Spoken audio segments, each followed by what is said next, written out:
Welcome to the DX Today podcast, your daily deep dive into the AI ecosystem. I'm Chris, and joining me as always is Sarah. Hey, Chris.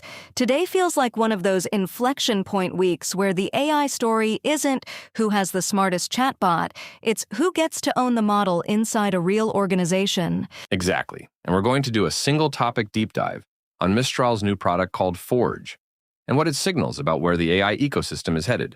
Forge is basically Mistral saying, stop bolting your company's knowledge onto a generic model at runtime and start building a model that actually internalizes your institutional knowledge. That's a big claim, because most enterprise AI today is still some flavor of take a foundation model, add retrieval, add guardrails, call it a day. Right.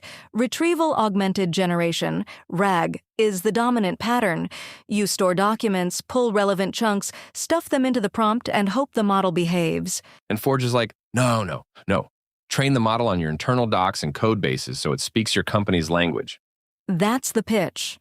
In Mistral's own announcement, they frame it as bridging the gap between models trained on public data and enterprises that run on internal standards, engineering practices, compliance policies, operational processes, years of decisions, all the messy stuff that never lands on the open internet. Let's set the scene. Mistral is the French AI startup that's been positioning itself as a serious European contender, and more broadly as a sovereignty and control story. Exactly. Forge is not just about accuracy. It's about control. Who controls the weights, where the training happens, how the data is handled, and whether you can keep the model as a strategic asset instead of renting intelligence from a U.S. hyperscaler. Okay, so walk us through what Forge actually is, like concretely. What are they claiming? Mistral describes Forge as a system for enterprises to build frontier-grade models, grounded in proprietary knowledge. Not just fine-tune a chatbot, they talk about full model lifecycle support, pre-training on large internal datasets, post-training to refine behavior for specific tasks, and reinforcement learning to align models and agents with internal policies and evaluation criteria. That's already a lot.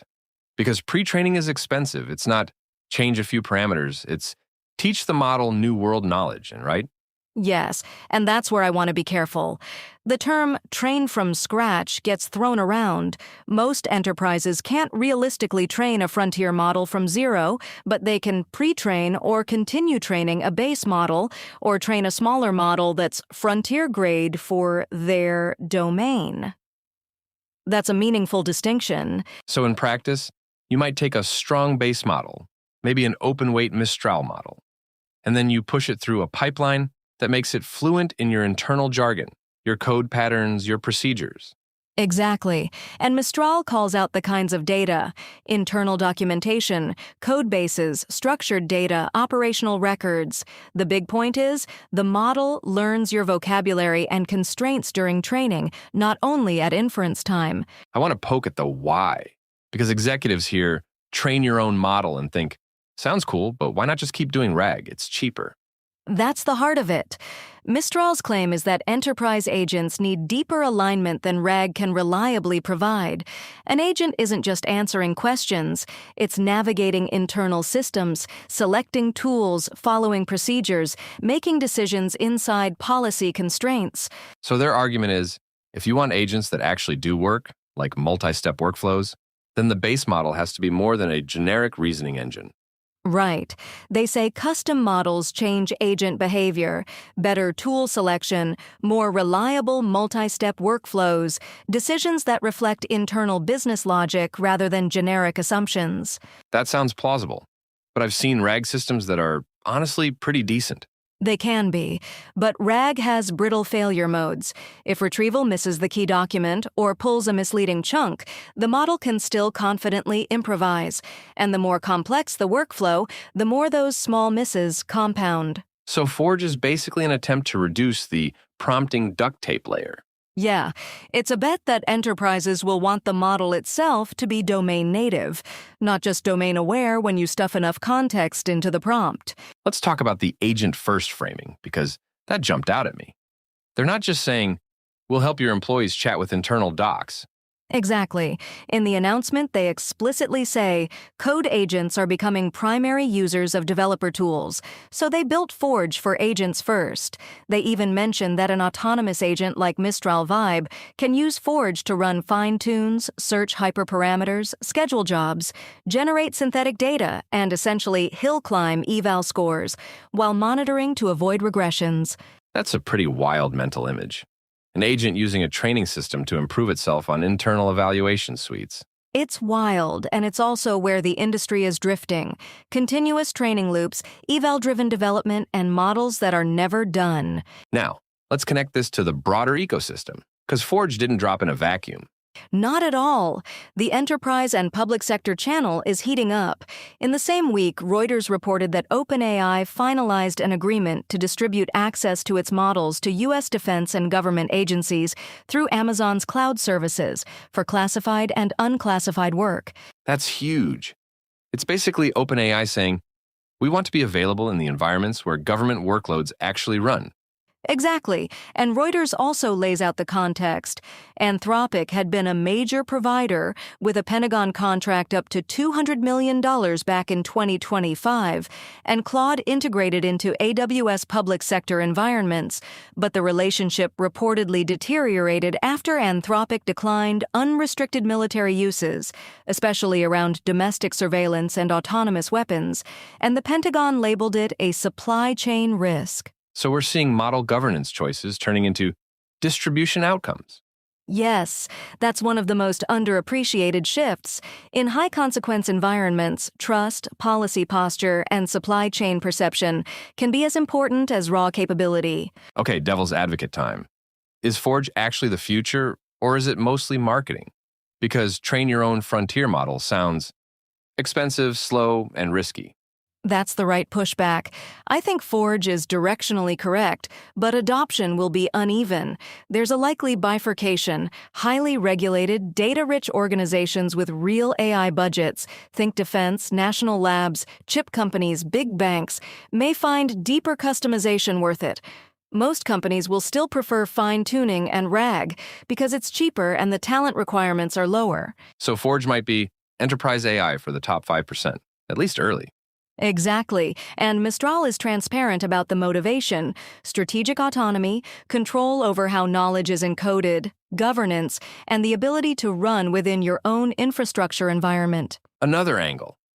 What does training on institutional knowledge actually buy you that retrieval can't? Two big things. First, style and structure.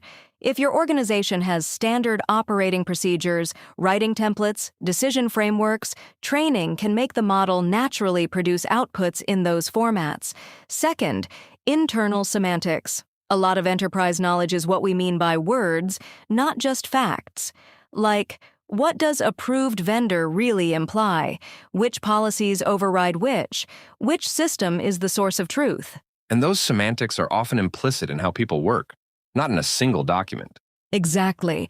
Training can internalize patterns across many artifacts, where retrieval might only surface fragments. Let's talk about the architecture piece for a second. They mention dense models and mixture of experts. Yeah, they present MoE as a way to get very large model behavior more efficiently, lower latency and compute cost than a similarly capable dense model. That matters for enterprises because cost and predictability are big blockers. So Forge isn't just bigger model, it's pick the architecture that matches your constraints. Right, and that's consistent with enterprise needs. You might want a smaller, dense model for low latency on-prem use, or an MoE model if you can handle a bit more complexity but want strong capability per compute. Let's make it concrete. Imagine you're a big manufacturer. What would you do with Forge?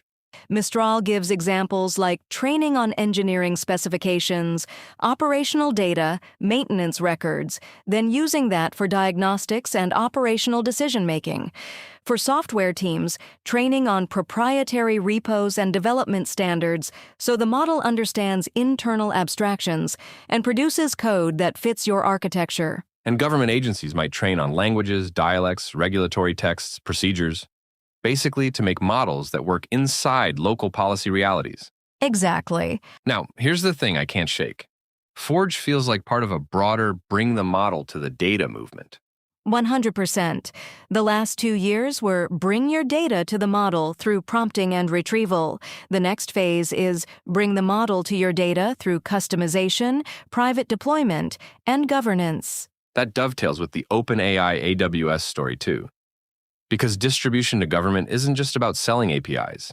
It's about being present inside secure cloud regions, with the compliance posture and access controls those customers demand. Yes, and those channels become strategic choke points. If your model isn't available where the workload runs, AWS GovCloud, classified regions, regulated private clouds, you're not in the game for those contracts. So the battle for enterprise AI is like a 3-layer cake: model capability, customization pipeline, and distribution channel. That's a great way to put it. And Forge is Mistral trying to own the middle layer, the customization pipeline, while leaning into the sovereignty narrative. Let's look forward. If Forge succeeds, what changes in the ecosystem? Several things. 1, system integrators who make money building elaborate RAG pipelines might face pressure if enterprises shift budgets toward training and evaluation infrastructure. 2, the competitive differentiation among model vendors could move toward who has the best tooling for continuous improvement, evals, and governance, not just who tops a benchmark. 3, we'll see more model lifecycle management in enterprises, versioning datasets, training runs, configs, audits, treating models like software artifacts. And if Forge doesn't succeed? Then RAG remains the default, but the demand for reliability will still push improvements. Better retrieval, better grounding, better tool use frameworks, better evals. Forge might also function as a forcing narrative, even if most customers don't pre-train. They might demand stronger fine-tuning, stronger controls, and better on-prem options. Last question, what should people listen for in the next few months to know if Forge is real versus hype? Watch for credible case studies where a domain-trained model measurably outperforms a RAG-augmented generic model on real internal evals, not marketing demos. Also watch whether Mistral can make the process operationally smooth, data preparation, governance, audit trails, and continuous training loops without a team of PhDs babysitting it. And watch who adopts it first. Defense adjacent, chip companies, telcos, banks, big regulated players. Exactly. The early adopters will tell you whether this is a niche tool or a new enterprise default. All right, that's the deep dive. Mistral Forge. A bet that the enterprise moat is customization, autonomy, and agent reliability, not just model IQ. And the larger story is that AI is maturing into infrastructure, and infrastructure is always about control, distribution, and trust. That's all for today's episode of the DX Today podcast. Thanks for listening, and we'll see you next time.